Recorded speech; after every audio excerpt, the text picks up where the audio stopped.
today on TMZ. Okay, so screw Rihanna. Chuck Dages is retiring. That's a huge deal. No.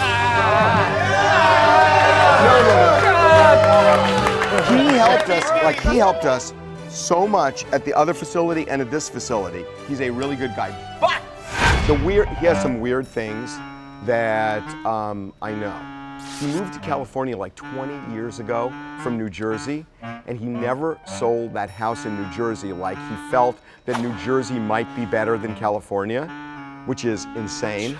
And now I heard that he might move back to New Jersey and leave here. He doesn't give a chuck. The other thing that I've heard is that he's very protective of his calendar, that he does not let anybody see where he's going or what he's up to. And Chuck Dages wears a baseball cap a lot. So he won't let people see his calendar, wears a baseball cap, and he's hiding something about his feelings about California. Chuck Dages is a master at cover-up. Think about it. Cover-up. He's a master at cover-up. Can I tell you my favorite Chuck story? I don't know. Okay, but seriously, enough from us, right?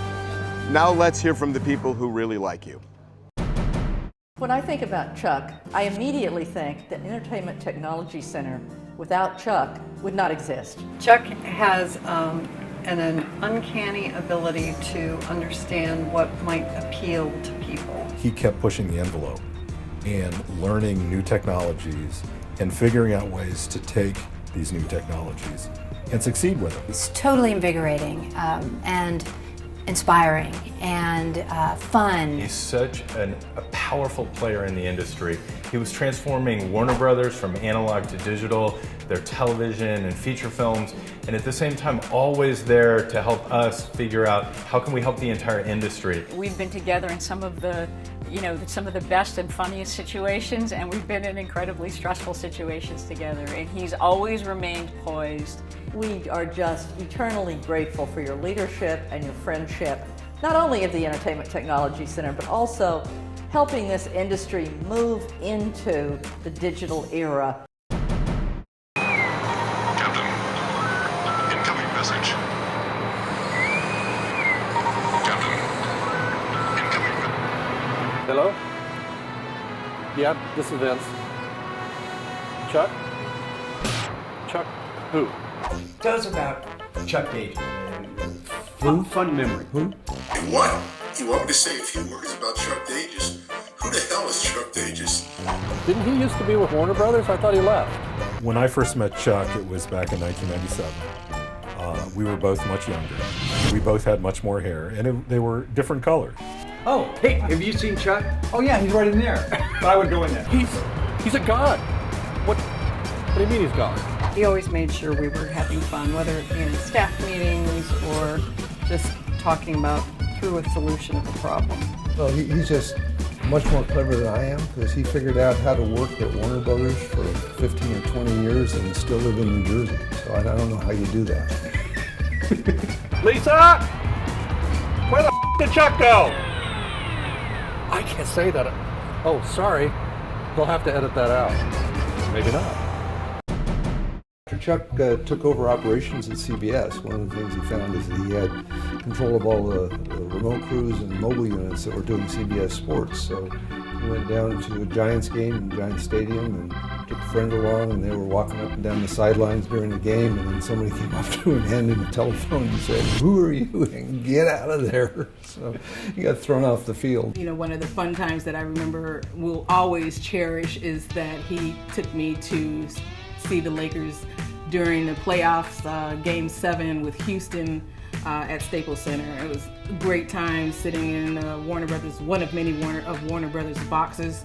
It was a really, really cool night. I'm going to really miss Chuck, not only from a standpoint of his leadership at MPI, but also the fact that the last major event that I attended for the Lakers was the 7th game of the Boston Lakers series in 2010. Absolutely the best event ever in my lifetime. We never sat down, and we could never find our seats once the game started. One of my most vivid memories of working with Chuck will always be having meetings in his office. Because 31 years later, the one thing that none of us could ever figure out was how he was able to be the executive that he is, and he never had a stitch of paper on his desk. And he's been that way for as long as I've known him.